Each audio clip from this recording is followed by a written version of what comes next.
The skies of Arcturus IV burned crimson when the Varine flagship descended through the thin blue atmosphere. The planet below, Callan's Reach, was a frontier world, half ocean, half forest, its surface glittering with orbital platforms and domed human cities. It was one of Earth's youngest colonies, barely 50 years old, and it was undefended. The Varine High Warlord, Shistal, stood upon his bridge of glass and bone, watching the human city below writhe under plasma bombardment. Targeting complete, his weapons master hissed. All human installations eradicated. Shall we commence population cleansing? Do it, Shistal replied, voice a low rumble of amusement. Let the galaxy witness what happens when a lesser species dares defy tribute. He leaned back in his obsidian throne, tail curling lazily. Around him, the command deck echoed with hissing laughter. Callan's Reach had refused to pay the Varine levy. Resources, technology, and slaves for their expanding empire. The humans had sent a message instead. We are not yours to command. And now, Shistal would make an example of them. Below, the orbital bombardments turned forests into ash and oceans into steam. Children screamed across planetary comms before the channels went dark. Cities disintegrated under thermal strikes. Last transmission escaped the inferno, and SOS beacons sent toward the nearest relay. The human message was brief, distorted, but it reached far beyond what Shistal could imagine. Callan's Reach, under attack, thousands dead. Tell Earth, tell the Accord. The signal vanished in static. The Varine fleet turned away, leaving behind only fire and silence. The mockery of the conquerors, in the weeks that followed, the Varine basked in their triumph. Holofeeds across their empire showed images of the burning colony, replayed endlessly. Propaganda filled their channels, the humans broken.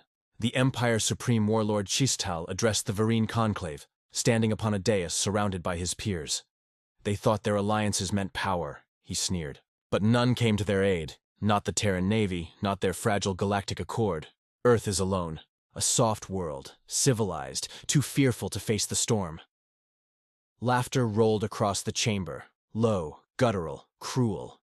An elder Varine, his scales dulled with age, hissed approvingly. They build their colonies like flowers, warlord, but forget that flowers burn easily.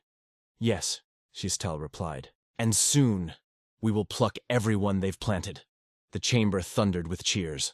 Across the stars, their ships patrolled human trade routes, seizing vessels, enslaving crews, and boasting over open frequencies. Their captains mocked Earth directly.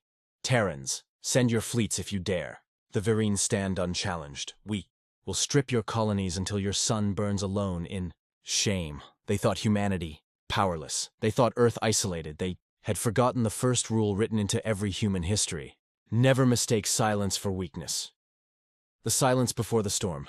For a time, the galaxy waited for Earth's reply. But none came. The Terran Council did not broadcast a declaration. No fleets appeared at the borders. No ambassadors spoke at the Galactic Forum. Earth said nothing, and that silence began to feel wrong. The Varine dismissed it as cowardice. Yet beyond their borders, whispers began to spread. Freighters that once ran through Terran space reported strange sightings.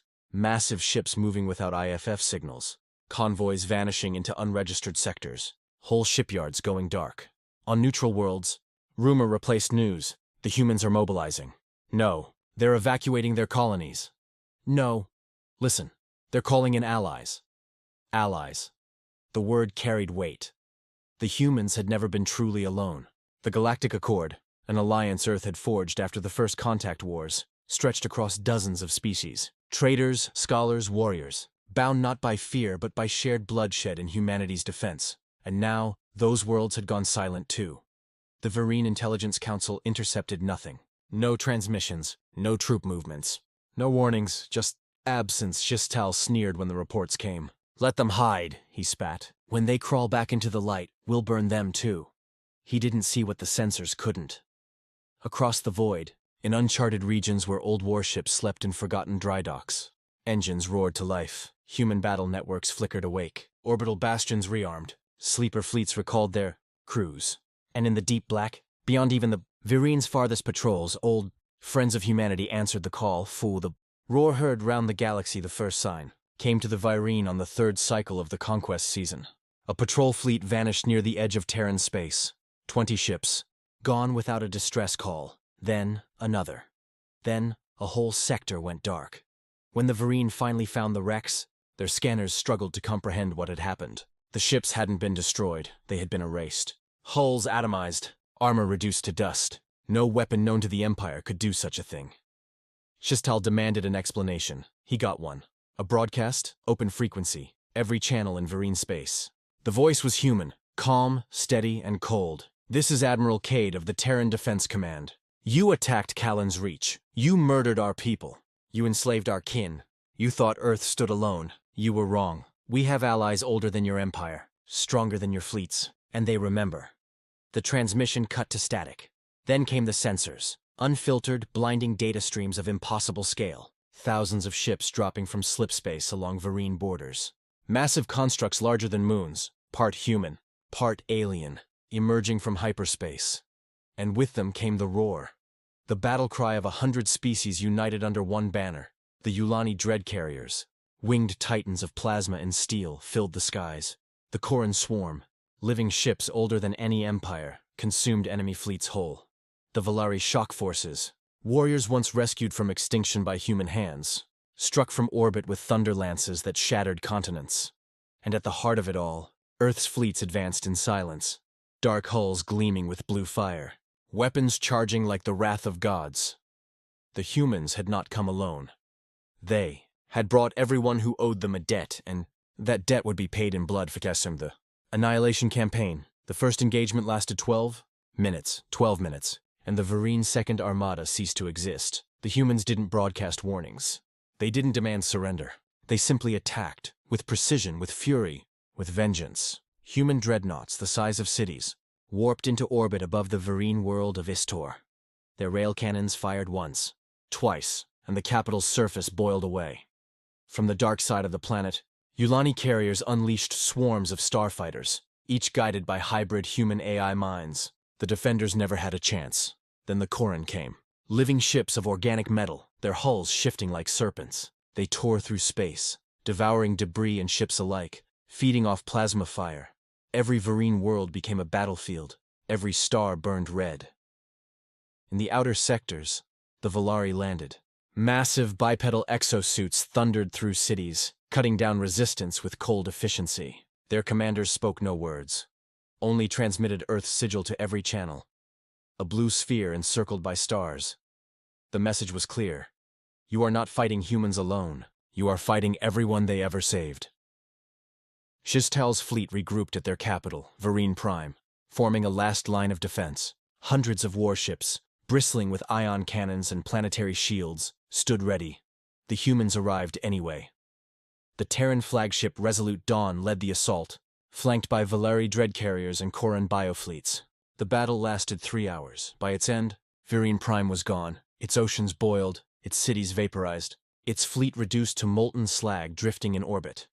Shistal himself was found adrift in an escape pod, his armor cracked, his pride broken. They brought him aboard Resolute Dawn. Admiral Cade stood before him, silent. Behind her, holograms of Varine atrocities flickered. Callan's Reach burning, civilians screaming, colonies enslaved. "You wanted Earth's obedience," Cade said. "Instead, you'll witness what defiance looks like." Then she turned away as the pod's airlock opened. Shistal was cast into the void, unarmed, unshielded, left to stare at the smoldering wreck of his empire as oxygen fled his lungs. The aftermath of fire.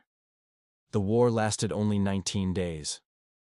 When it ended, the Varine Empire was no more.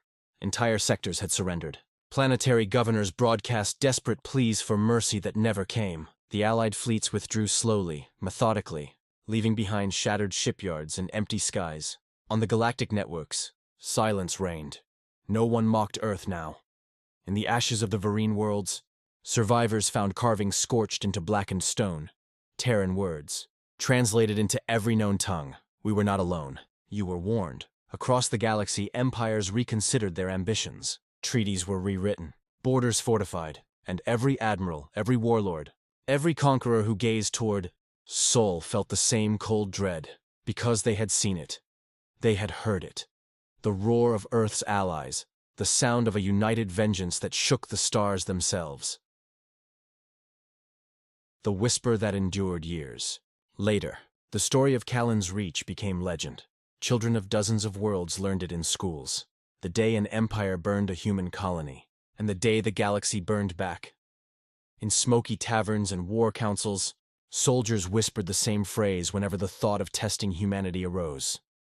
They thought Earth alone. And the response would come, soft but deadly certain, but heard our allies roar. No one dared challenge them again.